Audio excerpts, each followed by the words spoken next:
പണ്ട് ഫ്രണ്ട്സ് ഒക്കെ ആയിട്ടേ കല്യാണത്തിനൊക്കെ മുമ്പ് അതൊക്കെ ഒരു അടിച്ചുപൊളി തന്നെയായിരുന്നു.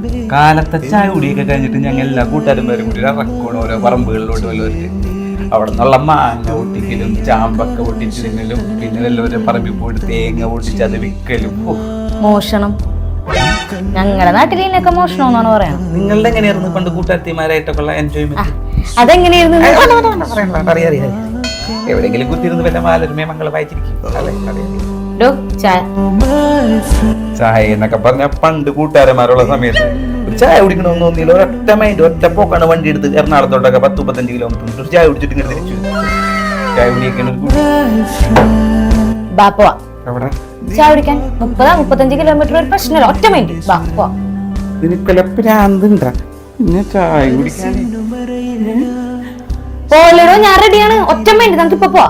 ഒന്ന് പോയിടിയൊന്ന് ആ പ്രാന്തന്മാരെന്തെങ്കിലും പ്രാന്ത് കഴിച്ചു വെച്ചാൽ അത് നീ കാണിക്കണം. 35 കിലോമീറ്റർ ചായ കുടിക്കാൻ വേറെ പണിയില്ല.